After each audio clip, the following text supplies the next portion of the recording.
அன்ஸ்டேபிளா இருக்கு. முந்தின ப்ரேயர் நான் இதுக்கு முன்னால ஒரு ப்ரேயர் முடிச்சுட்டு தான் இது ஜாயின் பண்ணுவேன். அந்த முந்தின ப்ரேயர் ரொம்ப நடுவுல போயிட்டே இருந்துச்சு. ஜெபம் பண்ணியிருக்கேன், நீங்களும் ஜெபம் பண்ணிக்கோங்க. கடவுள் கிருபையில ஃபுல்லா போயிடணும். ஜெபம் பண்ணலாம். அன்பின் ஆண்டவரே, நன்றியோடு துதிக்கிறோம், ஸ்தோத்திரிக்கிறோம். இந்த மாலை வேலைக்காக நன்றி செலுத்துகிறோம் சுவாமி. இதோ நாங்க சிறு கூட்டமாய் உடைய பாதத்துல வந்தாலும் எங்க 2 அல்லது 3 பேர் என் நாமத்தினாலே கூடுகிறார்களோ அவள் மத்தியிலே நான் வாசமாயிருப்பேன், அவர்களுடைய ஜெபத்திற்கு நான் பதிலளிப்பேன் என்று சொன்ன தேவன், இந்த வேளையில ஆண்டவரே நீர் வாக்கு மாறாதவர் என்பதை நாங்கள் அறிந்திருக்கிறோம்.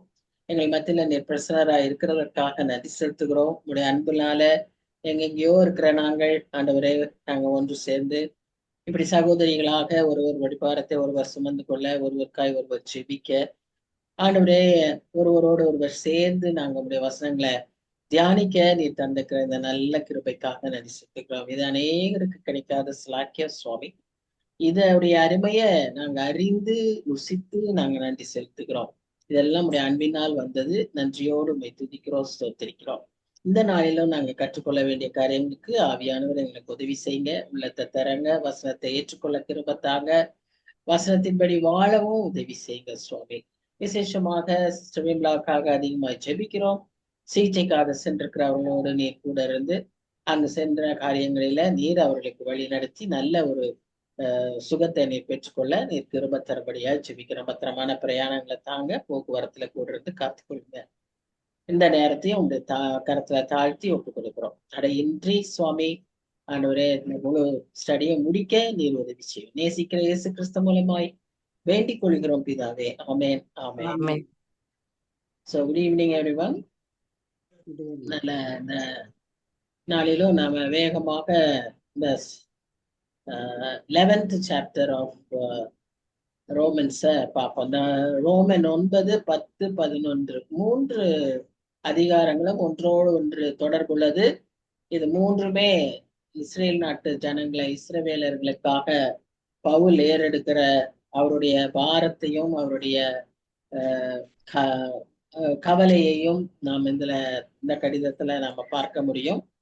அதன் மத்தியிலே நமக்கு ஆண்டவர் ஒரு செய்தியை வச்சிருக்கிறார். எங்கனாலும் நமக்காக ஒரு செய்தியை நம்ம ஆண்டவர் வைத்திருக்கிறார். அதுதான் அவருடைய பெரிய கிருபை. அதற்காக நம்ம நன்றி செலுத்துவோம்.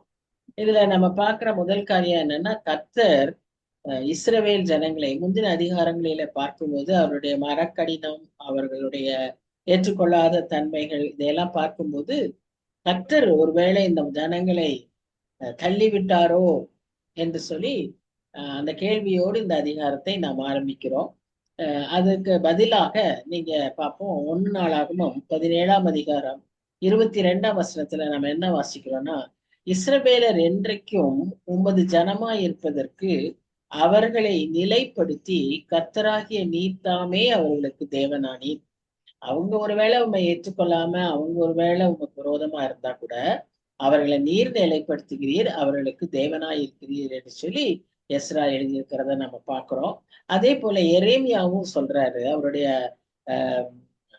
புத்தகத்துல 46ஆம் அதிகாரம் 28ஆம் வசனத்துல அவர் என்ன சொல்றாருன்னா, தேசனாகிய யாக்கோபே நீ பயப்படாதே என்று கர்த்தர் சொல்கிறார், நான் உன்னுடனே இருக்கிறேன், உன்னை துரத்திவிட்ட எல்லா ஜாதிகளையும் நான் நிர்மூலமாக்குவேன், உன்னையோ நான் நிர்மூலமாக்காமல் உன்னை மட்டாய் தண்டிப்பேன், ஆனாலும் உன்னை நான் குற்றமில்லாமல் நீங்களாக விடுவதில்லை என்கிறார்.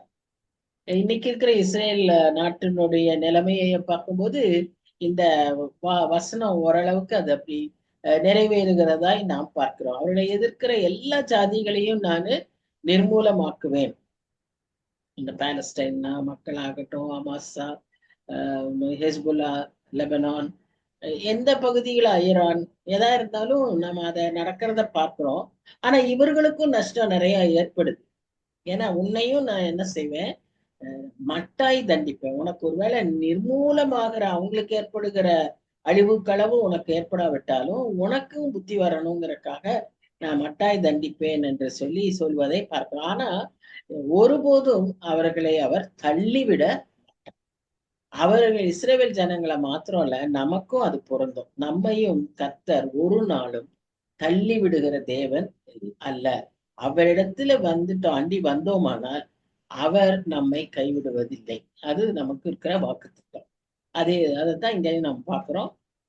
முத வசனம் பார்த்தீங்கன்னா, இப்படி இருக்க தேவன் தம்முடைய ஜனங்களை தள்ளிவிட்டாரோ என்று கேட்கிறேன். தள்ளிவிடவில்லையே. நானும் ஆபிரகாமின் சந்ததியிலும் பென்யமீன் கோத்திரத்திலும் பிறந்த இஸ்ரவேலன். பவுல் தன்னை பற்றி இங்க சொல்றார். தான் என்ன கோத்திரம், தான் என்ன இதுல இருந்து பிறந்திருக்கேன், நானும் ஒரு யூதன் அப்படிங்கிறத அவர் அந்த இடத்துல சொல்ற. யூதன்கிற வார்த்தை ஆக்சுவலா ரொம்ப பின்னால வந்தது. இஸ்ரவேலர்கள் தான் பொதுவான பெயர். பழைய ஏற்பாட்டுல எல்லாம் நம்ம இஸ்ரவேலர்கள் தான் பார்ப்போம். அப்போ இப்படி இருக்க தேவன் தம்முடைய ஜனங்களை தள்ளிவிட்டாரோ, தள்ளிவிடவில்லையே. இப்ப இஸ்ரேல் ஜனங்கள் ஒருவேளை நிறைய வேதத்தை ஏற்றுக்கொள்ளாமல் இருந்தாலும் God's eternal plan was consistent. அவர்களிடத்திலே அந்த கர்த்தருடைய திட்டம் அது நிறைவாய் இருந்தது. அவருடைய திட்டம் அப்படி நிறைவாய் தான் இருந்தது. அதன் பிரகாரம் தான் நடந்துட்டு இருக்கு. தெரிந்து கொள்ளுதல் நடக்குது. ஆனா இஸ்ரேலை ஏற்றுக்கொள்ளுகிறத பொறுத்து தான் அது செயல்படும். எல்லாருக்குமே இது பொருந்தும். இப்போ கர்த்தர் நம்மை தெரிந்து கொண்டார் என்றால் அர்த்தம் என்னன்னா, அவர் ஒரு பெரிய பிளான் வச்சிருக்காரு. ஒரு பெரிய பிக் பிக்சர் வச்சிருக்காரு. அது எப்ப செயலாற்ற முடியும், அது எப்ப கம்ப்ளீட் ஆகும், அதன்படி நம்ம வாழ்ந்தாதான். இப்போ என்ஜினியர் கூட ஒரு பெரிய ப்ளூ பிரிண்ட் போடுறாரு. அந்த ப்ளூ பிரிண்ட் பிரகாரம் கட்டடம் கட்டுனாதான் அந்த ப்ளூ பிரிண்ட்டுக்கு அர்த்தம். இல்லைன்னா அந்த ப்ளூ பிரிண்ட் அப்படியே இருக்கும். அது மாதிரிதான் ஒவ்வொருத்தருடைய வாழ்க்கையிலும் இயேசு கிறிஸ்து அப்படிதான் செயல்படுகிறார். அதேதான் அங்க நேஷனாகவும், ஒரு இண்டிவிஜுவலாகவும், ஒரு குடும்பமாகவும், ஒரு தேசமாகவும், ஒரு முழு உலகமாகவுமே கர்த்தர் இப்படிப்பட்ட திட்டங்களை தான் வைத்திருக்கார். இப்படிதான் இதுதான் அவருடைய செயலாக்க முறை. ஒவ்வொருவருக்கும் தனி யுனிக் பர்பஸ் உண்டு. அதுதான் அத பிளானா வச்சிருப்பாரு. இது நம்மை தெரிந்து கொள்ளுதலின் அர்த்தம். ஆனா அதை நம்ம ஏற்றுக்கொண்டாதான் அந்த தெரிந்து கொள்ளுதல் உண்மையாக பூரணம் அடையும். இங்கேயும் இஸ்ரேல் ஜனங்களை அவர் தெரிந்து கொண்டார். அவர்களுக்குன்னு ஒரு விசேஷித்த ஒரு திட்டங்களை வைத்திருக்கிறார். அந்த ஜனங்கள் ஏற்றுக்கொள்ள வேண்டும். அதை ஏற்றுக்கொள்ளாவிட்டால் அது ஒன்றுமே செய்ய முடியாது. அதுதான் அங்க நம்ம பார்க்கிற காரியம். அதுதான் அவர் சொல்றாரு. 1 தீமோத்தேயு 1:16 வசனத்துல என்ன சொல்றாரு? அப்படி இருந்தும் நித்திய ஜீவனை அடையும்படி இனிமேல் இயேசு கிறிஸ்துவனிடத்தில் விசுவாசமாய் இருக்கிறவர்களுக்கு திருஷ்டாந்தம் உண்டாகும் பொருட்டு பிரதான பாவியாகிய என்னிடத்தில் அவர் எல்லா நீடிய பொறுமையையும் காண்பிக்கும்படிக்கு இரக்கம் பெற்றேன். அவர் தன்னுடைய வாழ்க்கையை சொல்றார். தான் எப்படி ஒரு யூதனாய் இருந்து கிறிஸ்தவர்களை துன்புறுத்தி கிறிஸ்தவர்களுக்கு விரோதமாக, கிறிஸ்துவுக்கு விரோதமாக அவர் செயல்பட்டு கொண்டிருந்தார். ஏன்னா அவர் தரிசனத்தை பார்த்த உடனே கேட்பாரு, ஆண்டவரே நீ யாருன்னு கேட்பாரு. உடனே அவர் என்ன சொல்வாரு? நீ துன்பப்படுத்துகிற இயேசு நான் தானே அப்படின்னு அவர் சொல்றாரு. அப்போ அவர் கிறிஸ்தவர்களை துன்பப்படுத்தினார். ஆனா அவர் என்ன சொல்றாருன்னா, நீ துன்பப்படுத்துகிற இயேசு நான் தானே. அப்ப அந்த அளவுக்கு அவர் பொறுமையாய் இருந்து அவருடைய வாழ்க்கையில அவரை சந்தித்து அவரை திருப்பினது போல இஸ்ரவேல் ஜனங்கள் மேலேயும் அவர் பொறுமையாய் இருப்பார். நாம் அதை அறிந்து கொள்வதற்காக தான் திருஷ்டாந்தமாய் அவர்களை எல்லாம் வைத்திருக்கிறார் என்று அவர் சொல்றார். இன்னும் விளக்கமா பார்த்தோமானா எலியாவை குறித்து வேதத்துல என்ன சொல்லுவதுன்னு அவன் பார்ப்போம்னு சொல்லி அவர் கேட்கிறாரு. எலியா என்ன செய்தாரு? அவர் சொல்றாரு, கர்த்தாவே உம்முடைய தீர்க்கதரிசிகளை அவர்கள் கொலை செய்து உம்முடைய பலிபீடங்களை இடித்து போட்டார்கள். நான் ஒருவன் மாத்திரம் மீதியா இருக்கேன். என் பிராணனையும் வாங்க தேடுகிறார்களே என்று இஸ்ரவேலுக்கு விரோதமாய் விண்ணப்பம் பண்ணின போது எலியாவுக்கு ஒரு செல்ஃப் பிட்டி வந்துருச்சு. அவர் பெரிய தீர்க்கதரிசி, பெரிய மைட்டி ஒர்க்ஸ் அவர் செய்தார். 450 பாகால் தீர்க்கதரிசிகளுக்கு விரோதமாய் அவர் கர்த்தரை குறித்து அறிக்கை பண்ணின ஒரு மனிதனாய் இருந்து பெரிய அற்புதத்தை செய்த எலியா ஒரு ராணி சொன்ன வார்த்தையினால எல்லாவற்றையும் இழந்து பயந்து போய், அந்த பயம் வந்தோன்னா பாருங்க, அந்த அவ்வளோ ஒரு மைட்டி ஒர்க்கர் பிகேம் ஒரு யூஸ்லெஸ் பர்சன். என்ன ஆயிடுச்சு? எல்லாமே அவருக்கு மறந்துச்சு. எல்லாமே அவருக்கு ஒரு குழப்பமாயிடுச்சு. உடனே அவர் என்ன சொல்றாரு, என்னையும் அவங்க கொல்ல பாக்குறாங்க, நான் ஒருத்தன் தான் மீதியா இருக்கிறேன். கர்த்தருடைய வல்லமையையோ கர்த்தருடைய செயல்பாடுகளையோ அவர் இந்த இந்த நேரத்துல விளங்கவே இல்லை. அவர் ஒரு தீர்க்கதரிசி. தீர்க்கதரிசிகளுக்கு கர்த்தரோடு நல்ல உறவு இருக்கும். கர்த்தரோடு நல்ல உறவு இருக்கும்போது கர்த்தருடைய திட்டங்கள், கர்த்தருடைய செயல்பாடுகள் எல்லாம் முன்குறித்தே அறிந்திருப்பார்கள். ஆனா இந்த இடத்துல அவன் டோட்டலா ஒரு சாதாரண மனுஷன் ஆயிட்டான், எலியா. அவனுக்கு அந்த திட்டமெல்லாம் ஒண்ணுமே விளங்கல. அதனாலதான் அவன் என்ன சொல்றாங்க, நான் ஒருத்தன் தான் இருக்கேன் அப்படின்னு அவன் சொல்றான். ஆனா அவனுக்கு கர்த்தர் கொடுக்கிற உத்தரவு பாருங்க, பாகாலுக்கு முன்பாக முழங்கால் படியிடாத 7,000 பேரை எனக்காக மீதியாக வைத்தேன். இதுதான் கர்த்தருடைய வேலை. நாம ஒருவேளை நினைக்கலாம், எனக்கு மாத்திரம்தான், நான் ஒருத்தன் தான், எனக்கு தான் இந்த பிரச்சனை அப்படின்லாம் நம்ம நினைக்கலாம். ஆனா கர்த்தர் எல்லாவற்றிலும் நோக்கம் இருக்கு.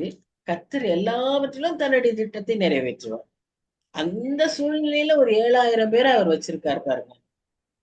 அது அப்பதான் அவனுக்கு சொல்றாரு. அது அவர் மறைவா வச்சிருந்தார். அதை இப்பொழுது இவனுக்கு சொல்றார். அது நிமித்தமா அவன் என்கரேஜ் ஆகுறதுக்காக அவன் சொல்றார். சோ நாம கர்த்தருடைய செயல்களை விளங்கிக் கொள்ளவும் முடியாது, அதை மட்டுப்படுத்தவும் கூடாது. நம்முடைய சிற்றறிவுனால அதையெல்லாம் நம்ம என்ன செஞ்சிடக்கூடாது, மட்டுப்படுத்திட கூடாது. எலேயாவுக்கு அவர் சொன்ன ஒரு முக்கியமான காரியம், there is a remnant.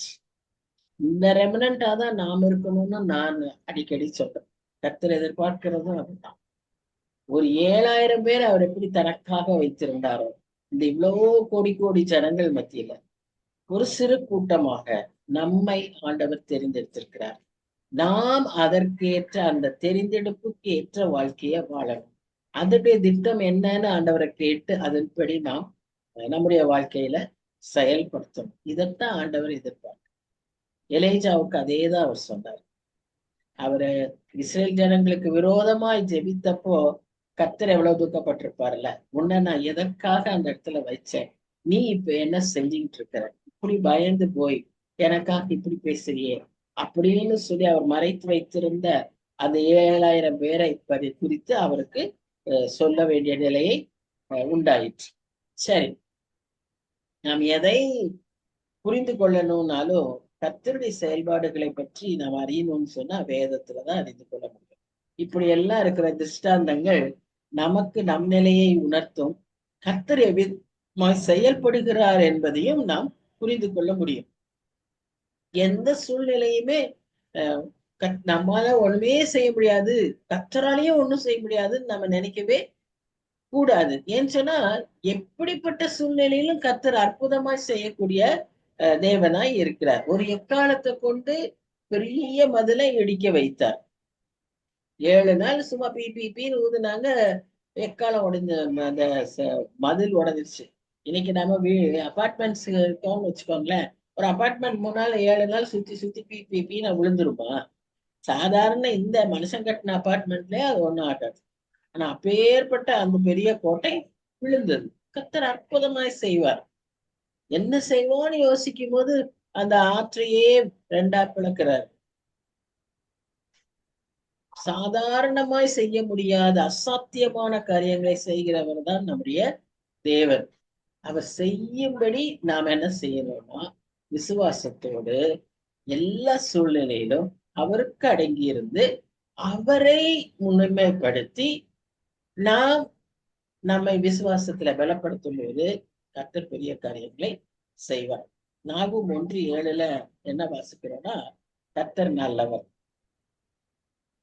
இக்கட்டு நாளிலே அரணான கோட்டை, தம்மை நம்பி இருக்கிறவர்களை அறிந்திருக்கிறார். நாம அவர்கிட்ட எதுவும் மறைக்க முடியாது. நாம் யாரு, நாம் என்ன யோசிக்கிறோம், நம்முடைய ஸ்ட்ரென்த் என்ன, வீக்னஸ் என்ன. இன்னைக்கு எந்த இண்டஸ்ட்ரிக்கு போனாலும், எந்த இதுக்கு போனாலும் KYCன்னு ஒண்ணு சொல்றான், அப்புறம் ஸ்வாட் அனாலிசிஸ்ங்கிறான். இதெல்லாம் நம்மளை போட்டு இது பண்றான். ஆனா இங்க வாசிக்கிறோம், கர்த்தர் நம்மை அறிந்திருக்கிறார், நம்மை நம்புகிறவர்களை அவர் அறிந்திருக்கிறார். உள்ள இருந்து வெளியே வரைக்கும் இமை சோதித்தறிகிற தேவன், எண்ணங்களை அறிந்திருக்கிற தேவன், எல்லாவற்றையும் அவர் அறிந்திருக்கிறார். அதனால நம்ம பயப்பட வேண்டியதே இல்லை. நம்ம அதற்காக கலங்க வேண்டியதும் இல்லை. இப்போ ஒரு மனுஷன்கிட்ட போனோம்னா நம்ம கொஞ்சம் மேக்கப் எல்லாம் பண்ணி கொஞ்சம் காரியங்களை எல்லாம் பூசி மெழுகி ஒரு மாதிரி எல்லாம் பேசணும். அப்பதான் ஆஹ் மனுஷர்கிட்ட நமக்கு ரெக்கக்னிஷன் கிடைக்கும். ஆனா கர்த்தரிடத்துல எதுவுமே வேண்டியதில்லை. வெளியரங்கமாய் அப்படியே நாம பேசிவிட முடியும். ஏன்னா அவர் அந்தரங்கங்களை பார்த்து வெளியரங்கத்துல பதில் அளிக்கிற தேவன். அவருக்கு அறியாதது ஒன்றுமே இல்லை. அதான் யோவான் 10:15 தன்னை ஒரு நல்ல மெய்ப்பனாய் காட்டுகிற ஆண்டவர் சொல்றாரு, நான் என்னுடையவைகளை அறிந்தும் என்னுடையவைகளால் அறியப்பட்டும் இருக்கிறேன். God knows us and he is known by his own. அவருடையவர்கள் அவரை அறிந்திருக்கிறார்கள். நாம் அவரை அறிந்திருக்கிறோம். நாம் அவருடையவர்களாய் இருக்கிறோம். அப்படியானால் நாம் அவரை அறிந்திருக்கிறோம். அப்படின்னு அவர் என்ன சொல்றாருன்னா, ஆடுகளுக்காக என் ஜீவனையும் கொடுத்தார். நமக்காக அவர் தன்னையே உயிரோட பலியாக கொடுத்தார். இன்றைக்கும் நம்மை காக்கிறதுல அவர் உண்மையுள்ளவராய் இருக்கிறார். நமக்காக தன் ஜீவனையும் கொடுக்கிற ஒரு நல்ல மேய்ப்பன். சரி, 5, 6, 7 நம்ம என்ன வாசிக்கிறோம்னா, அப்படி போல இக்காலத்திலேயும் கிருபையினாலே உண்டாகும் தெரிந்து கொள்ளுதலின்படி ஒரு பங்கு மீதியாய் இருக்கிறது. இஸ்ரேல் ஜனங்கள்ல இருக்குது, நமக்குள்ளும் இருக்குது. நம்முடைய குடும்பத்துல ஒருவேளை நம்ம ஒருத்தர் தான் ஆண்டவரை அறிந்தவர்களாய் இயேசு கிறிஸ்துவுக்கு உண்மையான ஒரு ரட்சிக்கப்பட்ட மகளாய் இருக்கிறவர்களாய் இருக்கலாம். ஒரு திருச்சபையில நம் குடும்பம் மாத்திரம்தான் கர்த்தரை உண்மையாய் அறிந்தவர்களாய் ரட்சிக்கப்பட்ட ஒரு ஜனமாய் இருக்க முடியும். நம் பட்டணத்தில நம்முடைய சபை மாத்திரம்தான் அப்படிப்பட்டதா இருக்க முடியும். நம்முடைய நாட்டுல, நம்முடைய தேசத்துல இப்படின்னு பார்க்கும்போது ஒரு ரெமினன்ட் இந்த மாதிரி இருக்கிற மக்கள் எல்லாம் கூடினா ஒரு சின்ன கூட்டம். பாருங்க, இன்னைக்கும் நம்ம நாட்டுல இந்த நிலைமை இருக்கு. எங்கேயும் ஒரு சின்ன விசுவாச கூட்டம் இருக்கு. அந்த விசுவாச கூட்டத்தின் மூலமாக கர்த்தருடைய நாமம் மகிமைப்பட்டு கொண்டிருக்கிறது. அந்த விசுவாச கூட்டம் பயங்கர உபத்திரவங்களில் வழியாய் சென்று கொண்டு இருக்கிறது. ஆனா கர்த்தருடைய கிருபை அவர்களை தாங்கி கொண்டிருக்கிறது. அந்த இடங்கள்லதான், அப்படிப்பட்ட இடங்களிலதான் அற்புதங்களும் அடையாளங்களும் இன்றும் நடந்து கொண்டிருக்கிறது. மரித்தவர்கள் எழும்புகிறார்கள், கை வைத்து ஜெபித்தால் கட்டிகள் மறைகிறது, வனவிலங்குகள் ஓடி ஒளிகிறது. பேர சொன்ன உடனே வனவிலங்கு ஓடுது. ஒரு அம்மா நடந்து போயிட்டு இருந்தாங்களாம், வெயில்ல அப்படியே மயக்கமா இருந்தா, கண்ணை திறந்தா முன்னால யானை நின்றுச்சான். இயேசுவே ரட்சியும் நாங்களா, யானை அமைதியா போயிடுச்சான். It is all happening even today. நமக்கு ஏன் தெரியுமா நடக்க மாட்டேங்குது? நமக்கிட்ட விசுவாசம் அந்த கடுகளவு கூட இல்லை. கடுகளவு இருந்தா மலையவே எடுத்துடலாங்கிறாரு. அப்ப கடுகளவு கூட நம்ம கிட்ட விசுவாசம் இல்லை. இதுதான் நம்முடைய நிலைமை. அதுலதான் நம்ம வளரணும்.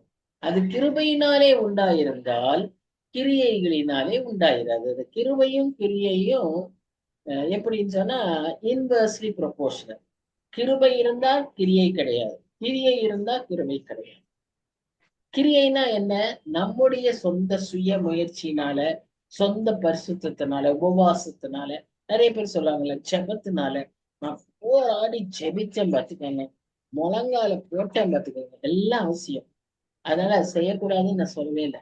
ஆனா நம்முடைய நம்பிக்கை நம்முடைய முழங்கால்ல இருக்கக்கூடாது. ஜெபத்தை கேட்கிற ஆண்டவர் மேல இருக்கும். நாம இப்படி போராடி ஜெபிக்க வேண்டியதா இருக்கு. ஏன்னு சொன்னா நம்முடைய மாம்சத்தை கட்டுப்படுத்த, எண்ணங்களை அடக்க நாம உபவாசிக்க வேண்டியதா இருக்கு. நாம அப்படி போக்கஸ்டா ஜெபிக்க நமக்கு இந்த பயிற்சிகள்லாம் தேவையா இருக்கு. ஆனா இதுதான் அந்த வெற்றியை குறிச்சிச்சு அப்படின்னு நம்ம ஒரு நாளும் நினைக்க கூடாது.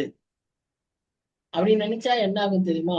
ஒரு சிலர் சொல்லுவாங்க, நீங்க ராத்திரி 12 மணிக்கு எந்திரிச்சு ஜெபிங்க, அப்பதான் ஆண்டவர் கேட்பாரு.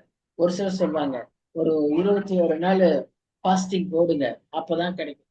உண்மைதான், 21 நாள் ஃபாஸ்டிங் போடுறதுல தப்பே கிடையாது. நோக்கம், நம்பிக்கை எதின் மேலே. இயேசு கிறிஸ்துவே 40 நாள் உபவாசம் இருந்தார், நமக்கு ஒரு நல்ல முன்மாதிரியாகும். அதனால நான் இதெல்லாம் தப்பு என்று ஒருபோதும் சொல்லல. ஆனா நம்முடைய நம்பிக்கை எது மேல வச்சு, கிரியையின் மேல வைச்சா உங்களுக்கு கிருபை கிடையாது. கிருபை இருந்தா இந்த கிரியைகள் அவசியம் இல்லை. அதுதான் ரொம்ப அவசியம். பால் இந்த அன்றைக்கு இருந்த அந்த யூதர்களுக்கு அதை அழுத்தமா திரும்ப திரும்ப சொல்றாரு. அப்படியானால் என்ன? இஸ்ரவேலர் தேடுகிறதை அடையாமல் இருக்கிறார். அவங்க கிரியைகளை நம்பி அந்த மாதிரி ஒரு நியாயப்பிரமாணத்தின்படி கைய கழுவுறது, காலை கழுவுறது, அதை பண்றது, இதை பண்றது, உள்ள போறது, எந்திரிக்கிறது, இதெல்லாம் அவங்க செய்யறதுனால அவங்க தேடுறத அவங்க இன்னும் அடையாம இருக்கு. ஆனா தெரிந்து கொள்ளப்பட்டவர்களோ, அது யூதரா இருந்தாலும் சரி, அது இந்த புறஜாதியாரா இருந்தாலும் சரி, அதை அடைந்து இருக்கிறார்கள். ஏன்னு சொன்னா அந்த தெரிந்து கொள்ளப்பட்டவர்கள்ங்கிற வார்த்தை நம்ம எப்பவும் தவறாய் புரிந்து கொள்கிறோம். இந்த தெரிந்து கொள்ளப்பட்டவர்கள்ங்கிறதுக்கு அர்த்தம் என்னன்னு சொன்னா, டிஃபால்ட்டா நம்ம already chosen, but when we press the button it gets highlighted. அந்த கம்ப்யூட்டர்ல நம்ம ஒர்க் பண்றோம்ல, நிறைய விஷயங்கள் உள்ள டிஃபால்ட்டா இருக்கும். ஆனா நம்ம அதுக்குரிய இதை தட்டுனோம்னா அது நமக்கு வெளியே தெரியும். அந்த மாதிரி கர்த்தர் நம்ம எல்லாரையும் தான் தெரிந்து கொண்டிருக்கிறார். ஏன்னா அவர் இந்த உலகத்துக்கு வரும்போது ஒரு ஆத்மா கூட கெட்டு போக கூடாதுன்னு வந்தவர். நாம அதை ஏற்றுக்கொள்ளும் போது அது நமக்கு சொந்தமாகிறது. இஸ்ரவேலர் தேட வேண்டிய விதத்துல தேடாம சுயத்தை நம்பி தேடிட்டு இருந்ததுனால கிடைக்கல. எல்லா இஸ்ரவேலரும் இல்ல, அதிலுள்ள மீதியான ஜனங்கள் புறஜாதியார் அவங்க கிறிஸ்துவின் வழியாய் சென்றதினாலே, கிறிஸ்துவை நம்பி அவருடைய கிருபையை நம்பி அவர்கள் செயல்பட்டதினாலே அவர்கள் பெற்று. மற்றவங்க எல்லாம் இன்னைக்கு வரைக்கும் கடினப்பட்டு இருக்கிறாங்க. நாமே பார்க்கிறோம் இல்லையா? சோ கிரேஸ், கிருபைனா என்னன்னு சொன்னா, தகுதி இல்லாத மக்களுக்கு கொடுக்கப்படுகிற கிருபை, கொடுக்கப்படுகிற தயவு. அது free gift of God, not based on any merits. நம்ம செய்கிற, அதனால்தான் சொன்னேன், நீ செய்கிற பக்தியான காரியங்கள், விசுவாசம் அல்லது ஜெபம், இது எல்லாத்தையும் பேஸ்ல உனக்கு கிருபை கிடையாது. அதனால நீ கிருபையை பெற்றுக்கொள்ளவே முடியாது. கிருபை கர்த்தர் கொடுக்கிற ஈவு, அதுதான் தெரிந்து கொள்ளப்படுதல். அதை நாம் ஏற்றுக்கொள்ள வேண்டும். இன்றைக்கு நாம் இப்படி இருக்கிறோம்னா ஆண்டவர் கிருபையா நம்ம தெரிந்து கொண்டார், அதனால் நாம் இருக்கிறோம். இப்ப நம்ம கூட இருக்கிற எத்தனையோ பேருக்கு இந்த கிருபை இல்லை இல்லையா? இந்த கிருபை நமக்கு இருக்குன்னு சொன்ன அர்த்தம் என்னன்னா, நம்ம தெரிந்து கொள்ளப்பட்டது. அதை நாம் ஏற்றுக்கொள்ளும் போது அதை நாம் அனுபவிக்கிறோம். இதெல்லாம் எதனால? அவருடைய இரக்கத்தினாலே. ஆனா மற்றவர்கள் அதை இழந்து போகிறதற்கு காரணம், கிறிஸ்துவை ஏற்றுக்கொள்ளாமல் கிறிஸ்துவை தள்ளி விடுவதே. ஏசாயா 29, சங்கீதம் 69, இதுல எல்லாம் நம்ம பார்க்கிறோம், ஒரு மந்த இருதயத்தை கர்த்தர் இந்த ஜனங்களுக்குள் வைத்திருக்கிறார்.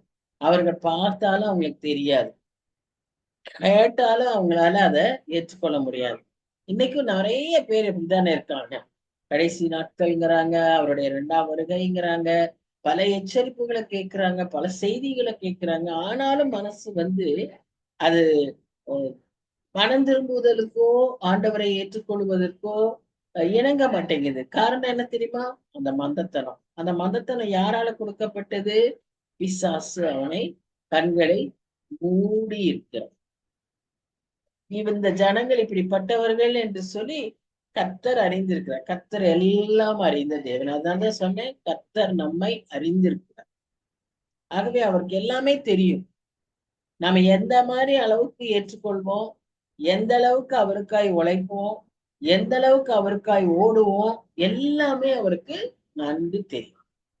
The idea is that men are sitting, feasting comfortably at their banquets, and their very sense of safety has become their ruin.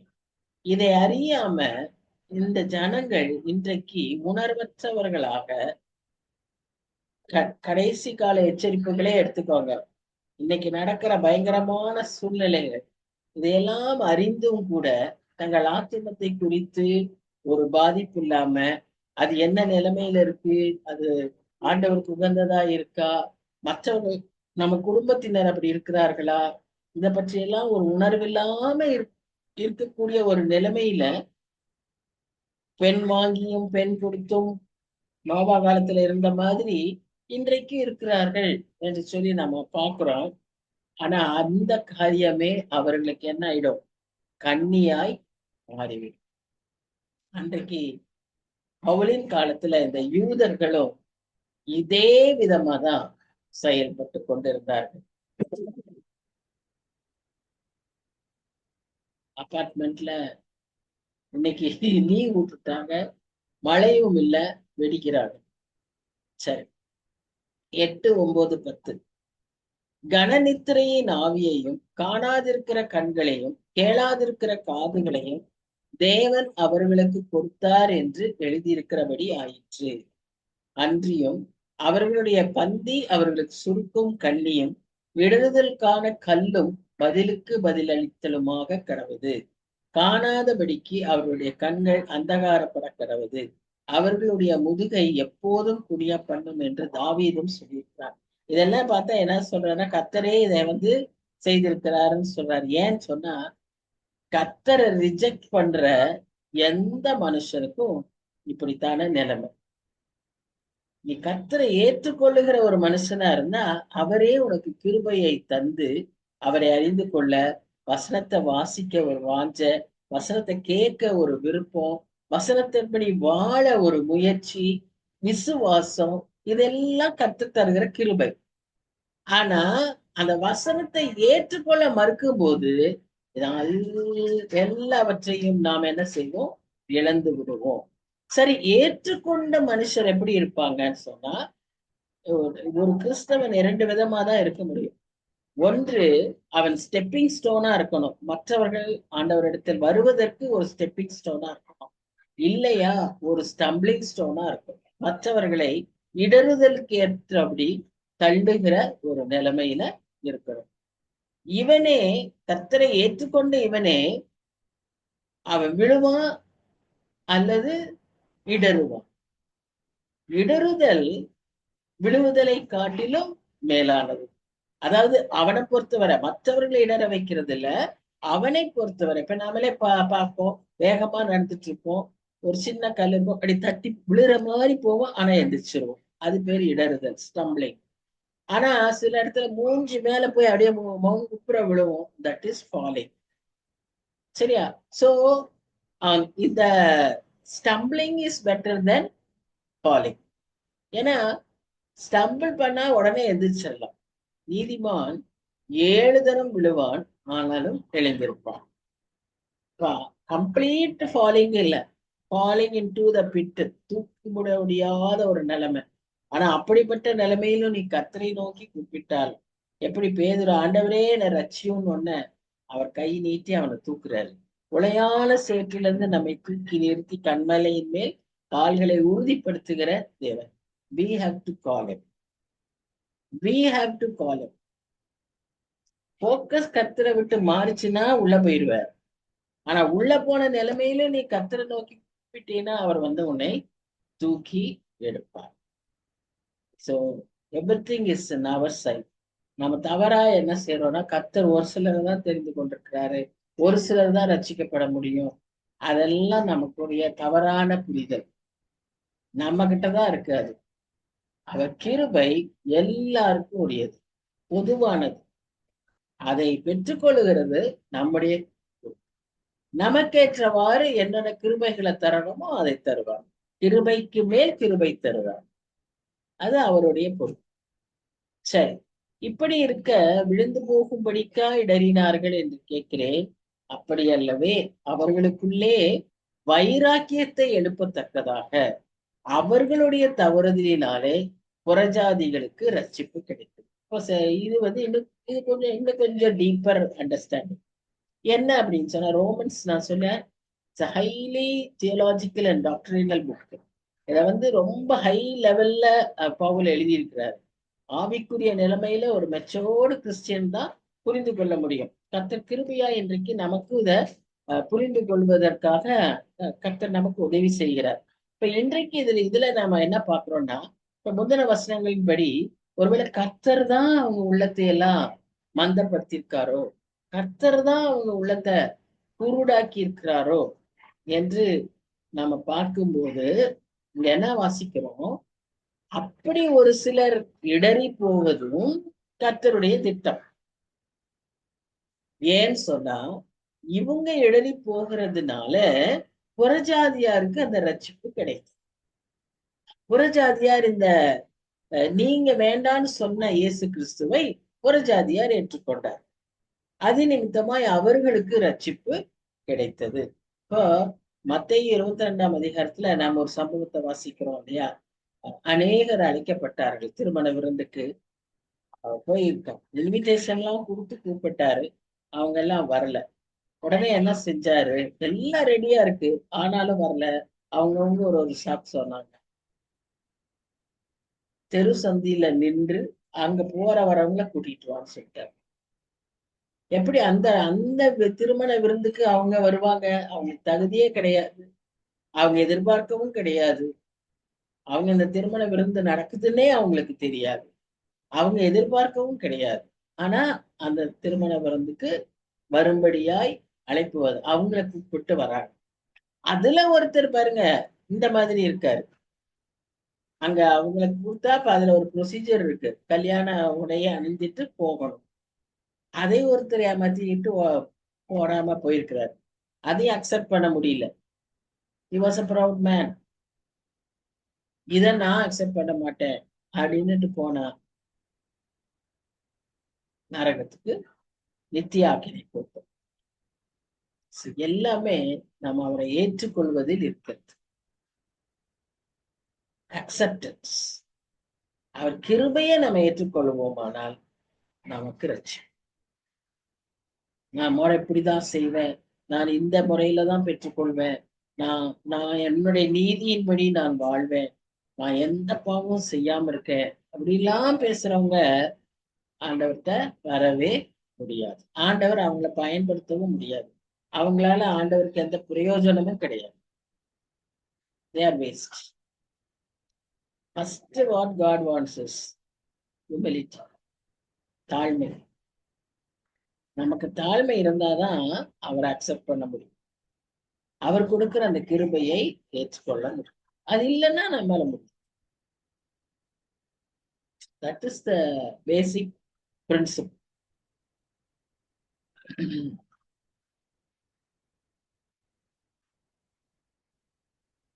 இந்த ஸ்டம்பிளிங் ஃபாலிங் இதுல எல்லாம் பேசும்போது அவர் இன்னும் என்ன சொல்ல விரும்புறாருன்னா, இந்த ரெமினன்ட் வச்சே ஆண்டவர் வந்து தன்னுடைய திட்டத்தை நிறைவேற்றிடலாம்.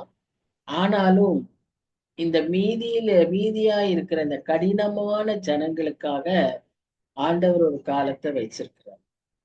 அதுதான் உபத்திரவ காலம்.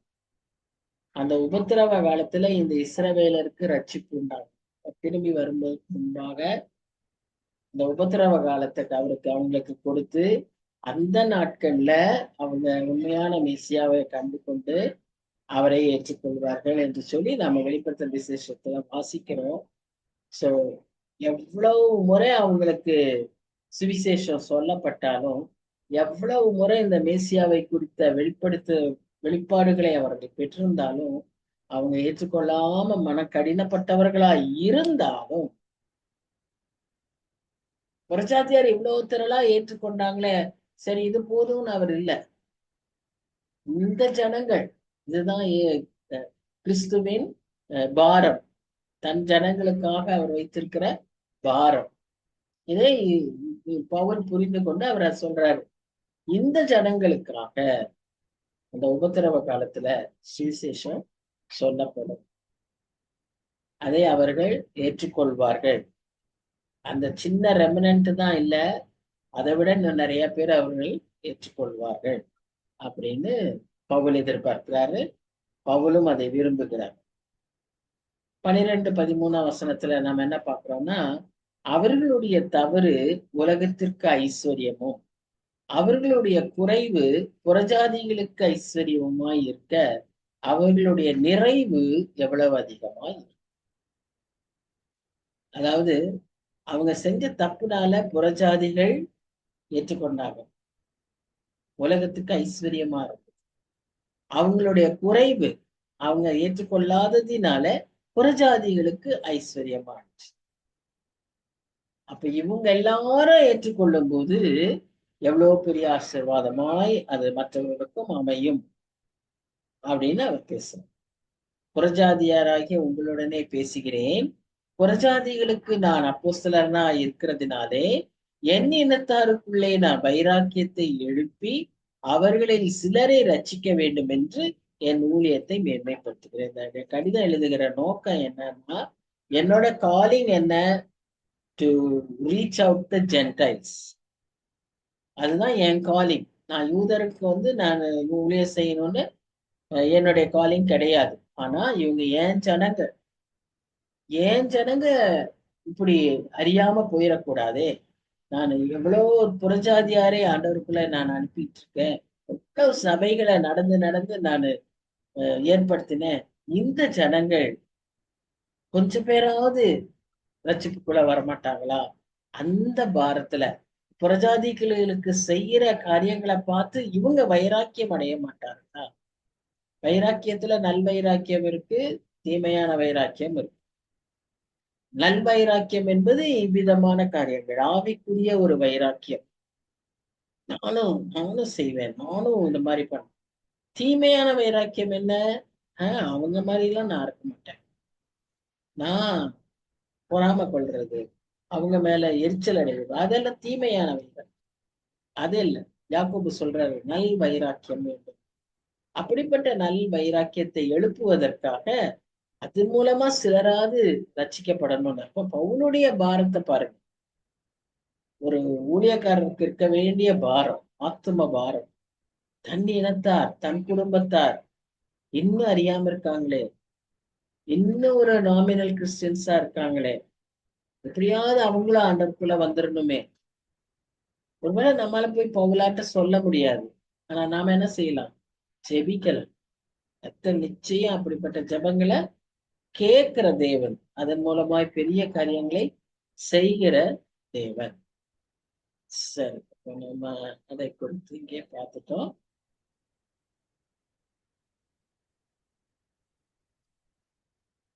பதினைந்து, 16, 17 இங்க பாருங்க.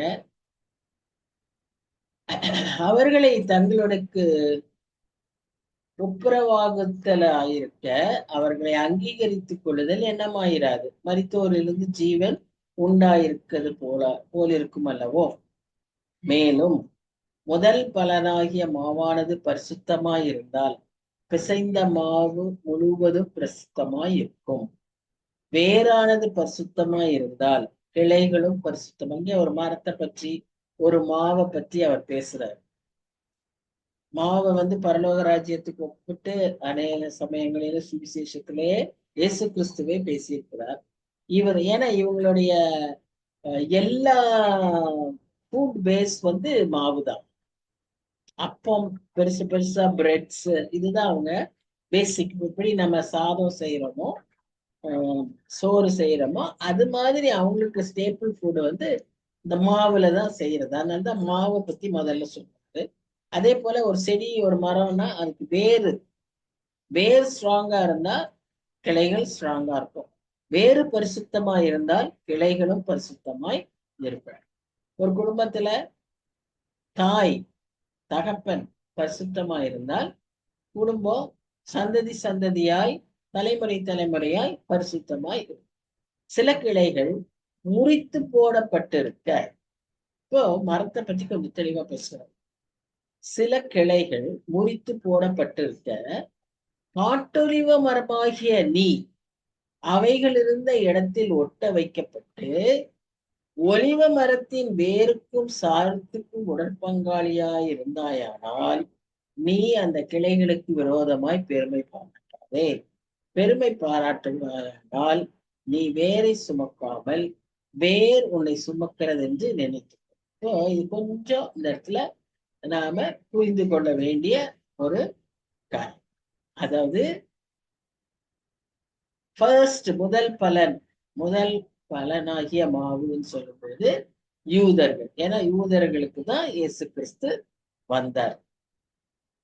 அந்த அந்த முதல் பலனான அந்த இயேசு கிறிஸ்து வந்த அந்த அந்த மக்கள் ஆண்டவரை ஏற்றுக்கொள்ளும் போது அங்கிருந்துதான் எல்லா தீர்க்கதரிசிகளும், எல்லா அப்போஸ்தலர்களும், எல்லா வேத நமக்கு வந்திருக்கிற வேத புத்தகங்களும் அங்கிருந்துதான் எழும்பினது.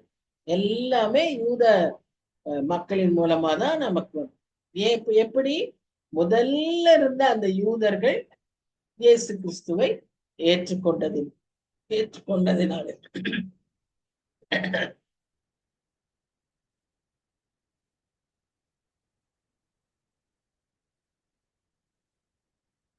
அப்படி அவர்கள் ஏற்றுக்கொண்டதினாலே புறஜாதியான மக்களுக்கு அது பிரயோஜனமாய் இருந்தது. இது இந்த கொஞ்சம் அப்ப ஆண்டவருடைய பார்வையில என்னன்னா அது ஒரு ரெமனன்ட்ங்கிறாரு. கொஞ்சம் பேர் தான் ஏற்றுக்கிறாங்கன்னு சொல்றாரு. அப்போ முழுமையா ஏற்றுக்கொண்டா எவ்வளவு பெரிய ஒரு ஆசீர்வாதமாய் உலகத்துக்கு இருக்கும். இதுவே உலகம் முழுவதிலும் பரவி இருக்கிற ஒரு கிறிஸ்தவ உண்மையான கிறிஸ்துவை அறிந்தவர்களாக கிறிஸ்தவ சாட்சிகளாக உலகம் முழுவதில இருக்கிறதற்கு வழிவகுத்திருக்கிறது. ஏன்னா இன்னைக்கும் வேதம் தான் அதிகமாய் விற்கப்படுகிற புத்தகம்.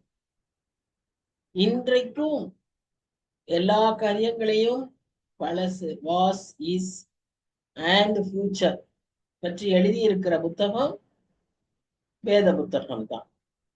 அப்போ இத்தனை பெரிய ஆசீர்வாதங்களை வைத்திருக்கிற அந்த சின்ன மாவு, அந்த மாவு எது?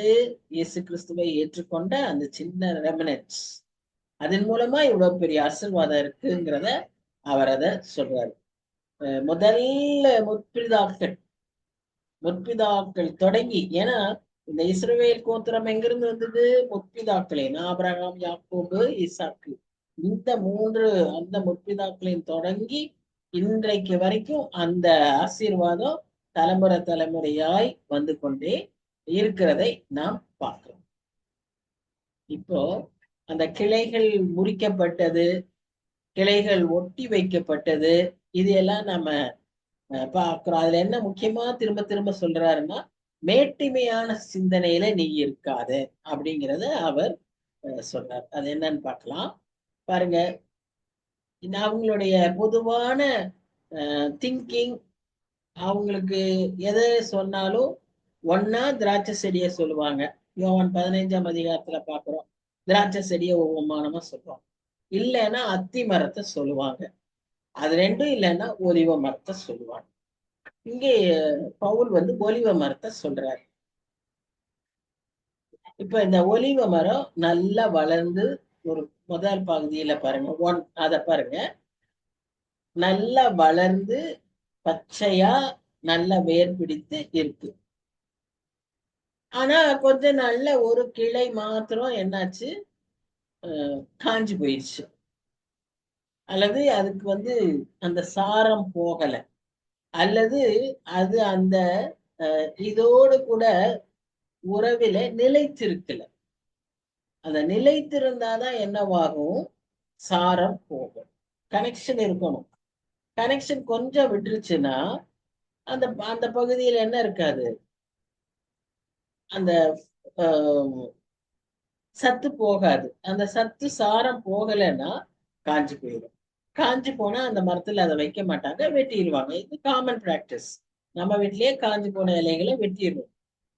சோ அதுதான் ஏற்படுது. ஆனா இன்னொரு பக்கம் அந்த கிளை நல்லா போயிட்டு இருக்கு. இப்போ ஒரு இடத்த வெட்டியாச்சு, அந்த இடம் இருக்கு. இப்ப ரெண்டாவது பகுதிக்கு வாங்க. இந்த இரண்டாவது பகுதியில பொதுவா என்ன செய்யலாம், அதே ஒலிவ மரத்தை இன்னொரு ஒலிவ மரத்துல இருந்து நல்ல ஒரு இலை பசுமையான இன்னொரு கிளைய கொண்டு வந்து அதுல ஒட்டி வைக்கலாம். ஆனா இங்க அவர் என்ன சொல்றாருன்னா, இந்த ஒலிவ மரம் தான் இஸ்ரேல் ஜனங்கள். இந்த இஸ்ரேல் ஜனங்கள்ல ஒரு கிளை வெட்டப்பட்டது. ஏன்னு சொன்னா அவங்களுக்கு அந்த நிலையான உறவு இல்லை. அவங்க கிறிஸ்துவை ஏற்றுக்கொள்ளல. அதனால அவங்க வெட்டப்பட்டாங்க. அந்த இடத்துல காட்டொலிவ மரம், அதுதான் புறஜாதியார். காட்டொலிவ மரம்ன்றது புறஜாதியார், வைல்டு பீப்புள், வைல்டு நேச்சர். புறஜாதியாருல ஒரு கிளைய வெட்டி அதை கொண்டு வந்து இந்த ஒரிஜினல் ஒலிவ மரத்துல ஒட்டும் போது என்ன நடக்கும்? ஒரு நல்ல ஒலிவ மரமாய் அது செயல்படுக முடிகிறது. இந்த கிராஃப்டிங் டெக்னிக்ஸ் நீங்க பாத்தீங்கன்னா, இப்ப ரோஸ் செடியெல்லாம் இருக்கு. ரோஸ் செடியை ஒட்டு வைக்கிறோம் இல்லையா? நம்ம எல்லாருக்கும் அது பழக்கம் இருக்கும். நம்ம ரோஸ் செடி ஒட்டி வைக்கும் போது எப்படி வாங்குவோம்னா, காட்டு ரோஜா செடியை வாங்கி ஆரஞ்சு கலர் ஹைபிரிட் ரோஸ் கொம்ப இந்த காட்டு ரோஜா செடிக்குள்ள ஒட்ட வச்சு, இந்த காட்டு ரோஜா வந்து அது தன்மை மாறி அது என்ன செய்யும்? ஆரஞ்சு பூவை பூக்கும். இதுதான் சாதாரண பிராக்டிஸ். எங்கேயுமே கிராஃப்டிங் இதான் பிராக்டிஸ்.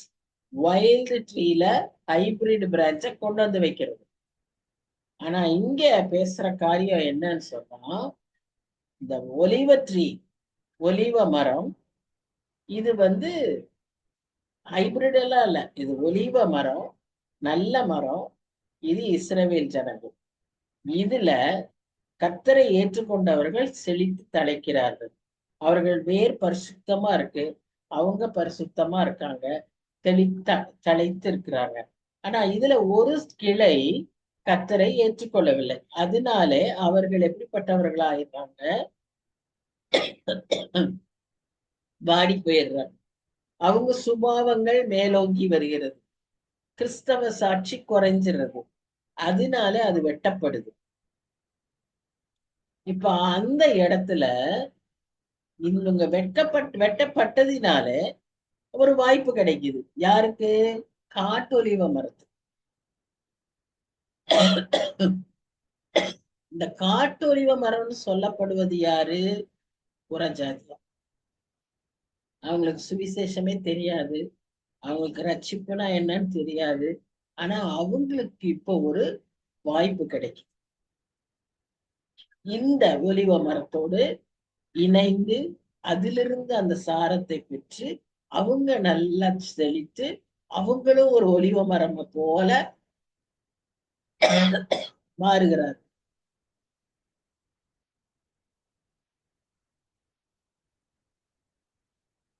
அப்ப இதுல இருந்து என்ன தெரியுது? புறஜாதியாரும் இஸ்ரவேல் ஜனங்களை போல ஆசீர்வாதங்களை பெற்றுக்கொள்ளவும், ரட்சிப்பை பெற்றுக்கொள்ளவும், ஆவிக்குரிய நன்மைகளை பெற்றுக்கொள்ளவும் அந்த ஒலிவ மரத்தை போலவே அவர்கள் மாறிவிட்டார்.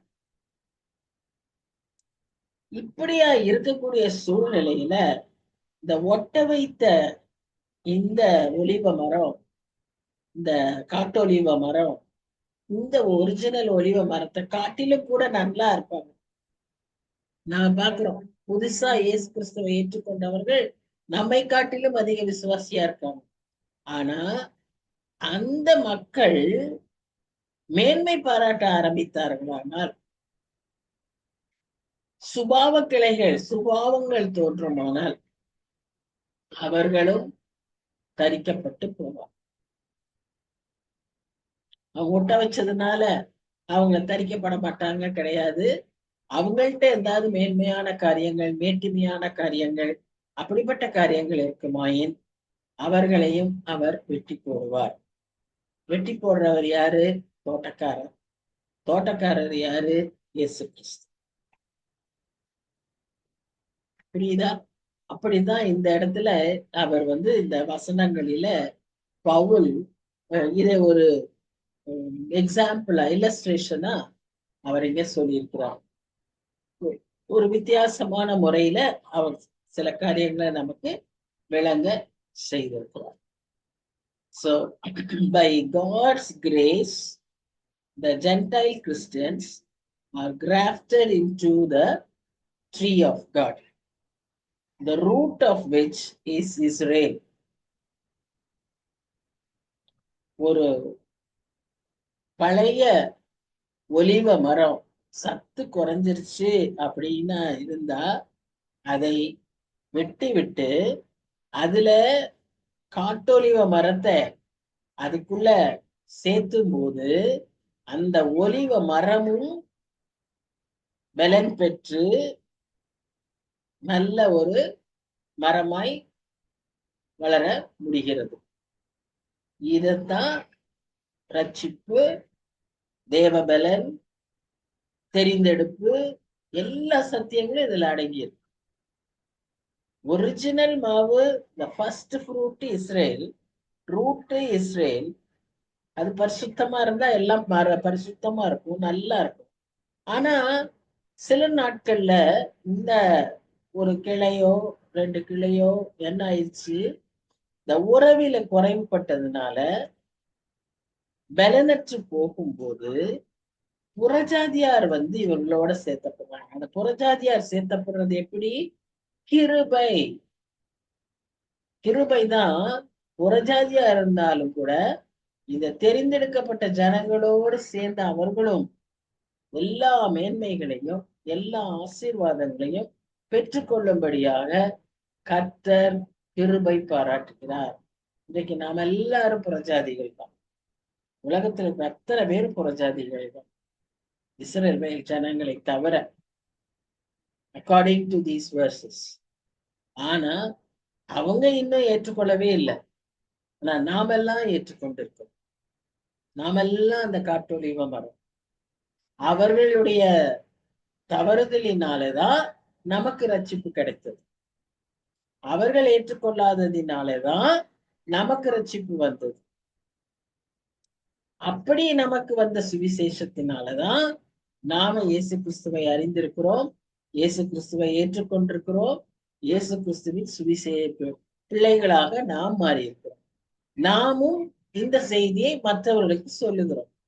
ஒருவேளை கடைசி நாள்ல பாருங்களேன், நம்ம போய் அங்க நிற்கும் போது அநேக ஏற்றுக்கொள்ளாத யூதர்கள் தண்டிக்கப்படுவார். ஏற்றுக்கொண்ட அநேக புறஜாதியார் கிறிஸ்துவோடு பரலோகத்துல நம்ம பார்க்கிறோம் இல்லையா? வெளிப்படுத்தல் விசேஷம் 6ஆம் அதிகாரம் 7ஆம் அதிகாரத்துக்கெல்லாம் பாத்தீங்கன்னா திரளான கூட்டம் அங்க வந்து நிற்கிறத பார்ப்போம். அந்த திரளான கூட்டம் எல்லா ஜாதியாரும் எல்லா தேசத்தாரும் அங்க நிக்கிறாங்கன்னு சொல்லிப்பாங்க. அந்த புறஜாதியார் அத்தனை பேரும் அங்க நிற்பாங்க. சோ அந்த கிருபையை நாம் பெற்றிருக்கிறோம். கைவிடப்பட்டவங்களா இஸ்ரவேல் ஜனங்கள் இருப்போம். இந்த இஸ்ரேல் ஜனங்களுக்குத்தான் முதல் சுவிசேஷம் சொல்லப்பட்டது. இஸ்ரேல் ஜனங்களுக்காகத்தான் இயேசு கிறிஸ்து வந்தாரு. இஸ்ரேல் ஜனங்கள் மத்தியில தான் வந்தாரு. அந்த ஜனங்கள் ரட்சிக்கப்படணும்னு பாரப்பட்டாரு. ஆனா அவங்க ஏற்றுக்கொண்டாங்க. அவரையே சிலுவையில் அறையறதுக்கு காரணமாய் சாபத்தை வாங்கி கொண்டார். புரியுதா? அப்ப நமக்கு தான் அந்த பெரிய கிருபை. இது வந்து ஆண்டவருடைய திட்டம், ஏற்கனவே இருக்கிற திட்டம். இந்த ஜனங்கள் இப்படி பண்ணுவாங்கன்னு அவருக்கு நல்லா தெரியும். இல்லாமலேயா இயேசு கிறிஸ்துவின் வரலாற்று சந்ததியிலேயே நீங்க பாத்தீங்கன்னா புறஜாதி மக்கள் அதுல இருப்பாங்க, யூதர் அல்லாத பெண்மணிகள் அதுல இருப்பாங்க. மரியாள் எப்படி ஒரு தெரிந்தெடுக்கப்பட்ட பாத்திரமோ, யூதர் அல்லாத பெண்மணிகள் அதுல இருக்கிறாங்க. மரியாளுக்கு முன்பாக தாவீது தோன்றுவதற்கே ஒரு மோவாபிய பெண், சபிக்கப்பட்ட இனத்தில் உள்ள ஒரு பெண் தெரிந்தெடுக்கப்பட்டிருக்கிறார். அது யாரு? ரூத். அது ஒரு காட்டொலிவ மரம். அது இஸ்ரேல் ஜனங்களுக்குள்ள அது பொருத்தப்பட்டது. அதன் மூலமாய் பெரிய சந்ததி, ஆசீர்வதிக்கப்பட்ட சந்ததி, தெரிந்து கொள்ளப்பட்ட சந்ததி உருவாயிற்று. இப்ப நமக்கு அந்த கிராஃப்டிங் நல்லா புரியுதா? மோவாபியர் பெண், ஆனா யூத ஜனங்களோடு போவாசோடு ஒட்ட வைக்கப்பட்டு அதன் மூலமாய் கிறிஸ்துவின் சந்ததி வரலாறு உருவாக காரணமாயிற்று.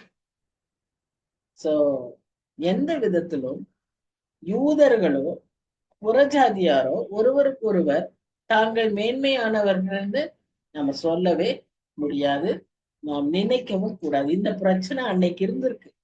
அதனாலதான் பவுல் அதை அதிகமா எழுதுறாரு.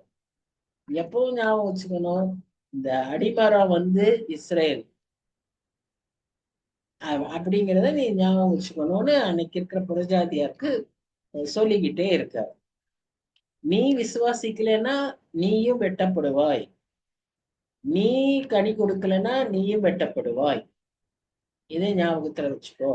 நீ அந்த மரத்துல போய் ஒட்டிட்டதுனால நீ உனக்கு எல்லாத்துலயும் மேன்மை கிடைக்கும் அப்படின்னு நீ நினைக்க கூடாது. நீ எப்பவும் அந்த விசுவாசத்திலேயும் அந்த பக்தியிலையும் அந்த பரிசுத்திலையும் உன்னை காத்துக்கொள்ளணும். நீ அதை செய்யாட்டினா உன்னை அந்த கிளைய வெட்டின மாதிரி உன்னையும் தான் வெட்டி போடணும். இதை நம்ம ஞாபகத்துல வைக்கணும்னு ஆண்டவர் இந்த இடத்துல அந்த வசனங்களின் மூலமா நமக்கு எச்சரிக்கிறோம்.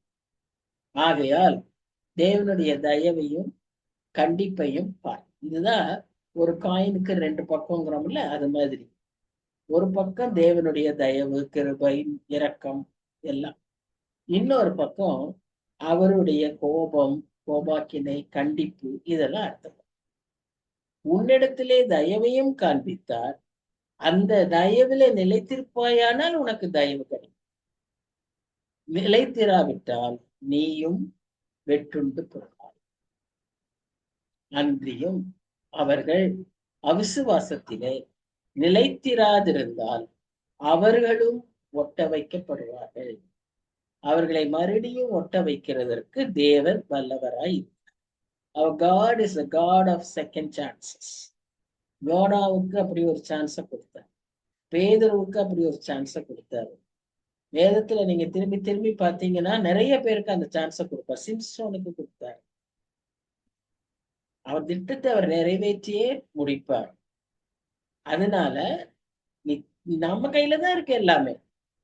கிருபையை பெற்றுக்கொள்றதும் நமக்கு கையில தான் இருக்கு, ஆசீர்வதிக்கப்படுறதும் நம்ம கையில தான் இருக்கு, அந்த ஒட்ட வைத்து கனி கொடுக்கறதும் நம்ம கையில தான் இருக்கு. நாம அவிசுவாசியானா வெட்டப்பட்டு போவோம். அப்படி விழுந்த பிறகு நீ மனம் திரும்பினா திரும்ப ஒட்ட வச்சிருவாரு. மறுபடியும் ஒட்ட வைக்கிறதற்கு தேவன் வல்லவராயிருக்கிறார்கள். சுபாவத்தின்படி காட்டொலிவ மரத்திலிருந்து நீ வெட்டப்பட்டு சுபாவத்திற்கு விரோதமாய் நல்ல ஒலிவ மரத்திலே ஒட்ட வைக்கப்பட்டிருந்தால் சுபாவ கிளைகளாகிய அவர்கள் தங்கள் சுய ஒலிவ மரத்திலே ஒட்ட வைக்கப்படுவது அதிக நிச்சயம் அல்லவா? எவ்வளவு கிளியரா போட்டிருக்காரு பாருங்க. நம்முடைய காட்டொலிவ மரத்திலிருந்து நம்ம வெட்டி சுபாவத்திற்கு விரோதமாய் நல்ல ஒலிவ மரத்துல ஒட்ட வைக்கப்படுறோம்னா, ஏன் நீ அந்த மரத்துல புறஜாதியா இருக்கிறதுக்கு தான் நீ தகுதி. ஆனா அதுல நீ ரொம்ப நல்ல சுபாவத்தின்படி நீ இல்லாததுனால உன்னை நல்ல மரத்துல ஒட்ட வச்சிருக்காங்க. ஆனா இந்த இடத்துல நீ இந்த நல்ல ஒலிவத்து மரத்தினுடைய சுபாவத்தை பெற்றுக்கொள்ளும் போது உனக்கு இன்னும் மேன்மை கிடைப்பது அதிக நிச்சயம் அல்லவா? சோ அதத்தான் பவுல் ஸ்ட்ரெஸ் பண்றார். Paul stresses the need to continue in his goodness. அப்படின்னு சொல்லும்போது என்ன? Not by works but by grace. அது எதனால? எப்படி அந்த கிருபையை பெற்றுக்கொள்ள முடியும்? அந்த அன்பிலே நிலைத்திருக்கும் போது, அந்த கற்பனையிலே நிலைத்திருக்கும் போது, அவரோடு கூட அந்த உறவிலே நிலைத்திருக்கும் போது. அந்த ஒட்ட வைக்கப்பட்டாலும் சரி, ஒட்ட வைக்கிறதுக்கு முன்பாக பின்பாக எப்போனாலும் சரி, அந்த உறவு நிலைப்பட்டால ஒழிய அந்த அபைடிங் இல்லாவிட்டால் பிரிந்துதான் போகும். Cut off process. இதைத்தான் இந்த வசனத்தின் மூலமா அவர் சொல்லுகிறார். இன்னும் ஒரு சில வசனம் தான், அதை அடுத்த வாரம் நம்ம பார்ப்போம். பார்த்துட்டு அடுத்த அதிகாரத்திற்குள்ளாக ரொம்ப அழகா ஒரு இல்லஸ்ட்ரேஷன் மூலமாக எப்படி புறஜாதியாரும் ஆசீர்வதிக்கப்படுவதற்கு இந்த காணியாட்சிக்கு சொந்தக்காரர் ஆகும்படி கர்த்தர் சித்தம் கொண்டார் என்பதை வெகு தெளிவாய் பவுல் இந்த அதிகாரத்துல இருக்கு. ஒருவேளை இந்த அதிகாரத்துல, இந்த 3 அதிகாரத்திலும் இஸ்ரவேல் ஜனங்களை குறித்த ஒரு பாரத்தை தான் நாம் அதிகமா போக்கஸ் பண்ணியிருந்தாலும், புறஜாதியாருக்கு கொடுத்திருக்கிற அந்த விசேஷித்த ஆசீர்வாதத்தை இந்த கடைசி அதிகாரத்துல, அதாவது அந்த 11ஆம் அதிகாரத்துல வெகு தெளிவாய் பவுல் நமக்கு விளக்கி சொல்லியிருக்கிறார். இதை நல்லா யோசிங்க. இதை நல்லா திரும்ப போய் வீட்டுல அந்த அதிக வசனங்களை வாசிங்க. ஏற்கனவே நீங்க நிறைய வாசிச்சிருப்பீங்க, உங்களுக்கு தெரிஞ்சிருக்கும். ஆனா இன்றும் திரும்ப மறுபடியுமா ஆண்டவர் அதை வலியுறுத்துறதற்கு காரணம், நாம் பெற்றிருக்கிற இந்த ஆசீர்வாதங்கள் எப்படி நாம் பெற்றிருக்கிறோம், நம்முடைய வேலை என்ன, நிலைத்திருக்கும். கற்பனைகளிலே நிலைத்திருக்கணும், அவருடைய அன்பில நிலைத்து. யோவான் 15 பாத்தீங்கன்னா அதிகமாய் அந்த நிலைத்திருத்தலை பற்றி நாம வாசிக்கிறோம். அந்த நிலைத்திருக்கும் போது இந்த ஆசீர்வாதங்கள் எல்லாம் நமக்கு உரித்தாகிவிடும். நாம் காட்டொலிவ மரமாய் இல்லாதபடி நம்முடைய சுபாவங்கள் எல்லாம் மாறி நல்ல ஒலிவ மரங்களாக, கனி கொடுக்கிறவர்களாக, மிகுந்த கனி கொடுக்கிறவர்களாக. அந்த யோவான் 15ஆம் அதிகாரத்தை நீங்க வாசிச்சீங்கன்னா அது நல்லா விளங்கும். கனி கொடுக்கிறவர்கள் உண்டு, மிகுந்த கனி கொடுக்கிறவர். அது நிமித்தமாய் நாம் அவருடைய சீஷர்களாகவும் அதையெல்லாம் அந்த அதிகாரத்துல நாம வாசிக்கிறோம். சோ அதன்படி நமக்கும் கர்த்தர் ஆசீர்வாதங்களை செபிக்கிறோம். நல்ல ஆண்டவரே, நன்றி செலுத்துகிறோம் சுவாமி. இந்த நாளிலும் கூட தடையில்லாம அந்த ஸ்டடியை முடிக்க உதவி செய்தீர். உங்களை துதிக்கிறோம், எவ்வளவு பிரியம் கொள்கிறீர் என்பதை, இதை நீர் எவ்வளவு முக்கியப்படுத்துகிறீர் என்பதை ஆண்டவரே நாங்க அறிந்து உணர்ந்து எங்களை இந்த சமூகத்தை தாழ்த்துகிறோம் சுவாமி. ஆம் தகப்பனே, உங்களுடைய வசனங்களையும் உங்களுடைய எண்ணங்களையும் உங்களுடைய திட்டங்களையும் சித்தத்தையும் உங்களுடைய வார்த்தைகளின் மூலமாக நாங்க விளங்கி கொள்ள வேண்டும் என்பது உம்முடைய திட்டமா இருக்கிறபடினாலே நாங்க சொல்றோம். எவ்வளவு பெரிய மேன்மையை எங்களுக்கு வைத்திருக்கிறீர். எங்களையும் நீர் நினைவு கூர்ந்திருக்கிறீர், எங்களையும் நீர் தெரிந்து கொண்டிருக்கிறீர், எங்களையும் நீ சிறு வயது முதலே ஆண்டவரை எங்களை பிரித்திருக்கிறீர். நன்றியோடு உம்மை துதிக்கிறோம் சுவாமி, ஸ்தோத்திரிக்கிறோம். எல்லாவற்றுக்கும் ஒரு நோக்கம் உண்டு. அந்த நோக்கத்தை நாங்க மாத்திரம் அனுபவிக்காதபடி நாங்க இதை மற்றவர்களுக்கு பகிர்ந்து கொடுக்க, மற்றவர்களையும் இந்த பாதையிலே நடப்பிக்க எங்களுக்கு நீ அனுகிரகம் புரியும்படியாய் செபிக்கிறோம். நீ தருகிற வாய்ப்புகளை சரியா விளங்கி கொள்ள, நீ தருகிற வாய்ப்புகளை நாங்க சரியா பயன்படுத்தி கொள்ள எங்களுக்கு நீர் கிருபை தாரும். எங்களை நாங்க தாழ்த்தி ஒப்பு கொடுக்கிறோம் சுவாமி. நீர் ஆண்டவரே எடுத்து பயன்படுத்தும், எங்களை மகிமைப்படுத்தும், மேன்மைப்படுத்தும். உமக்கு பிரியமா எங்களை நீர் வைத்துக் கொள்ளும். சுதந்திரத்தை உங்களுடைய எல்லா ஆசீர்வாதங்களையும் எங்களுக்கு நீர் தந்திருக்கிறீர் சுவாமி. ஆண்டவரே, நன்றியோடு துதிக்கிறோம், ஸ்தோத்திரிக்கிறோம். இந்த வசனங்களை வாசிக்கும் போது உமக்கு நன்றி செலுத்துவதை தவிர எங்களுக்கு வேற ஒன்றுமே இல்லை சுவாமி. இவ்வளவாய் நீங்கள் எங்க மேல் அன்பு கூற நாங்கள் எம்மாத்திரம் மாட்டோம், நாங்கள் எம்மாத்திரம் தாழ்த்துகிறோம். பொறுப்பேற்றுக் கொள்ள எங்களுடைய தனிப்பட்ட தேவைகள், குடும்ப காரியங்கள், ஆண்டவரே எதிர்பார்ப்புகள், ஆண்டவரே அநேக பிரச்சனைகள், எது இருந்தாலும் எல்லாவற்றையும் உங்களுடைய கரத்துல நாங்கள் விசேஷமாய் சிஸ்டர் விமலாவுக்காகவும் அதிகமா செபிக்கிறோம். பொறுப்பேற்றுக் கொள்ளுங்க, வழி நடத்துங்க. நேசிக்கிற இயேசு கிறிஸ்து மூலம் வேண்டிக் கொள்கிற பிதாவே. ஆமென், ஆமென், ஆமென். Thank you. Thank you very much. God bless you all. Thank you for joining. Thank you.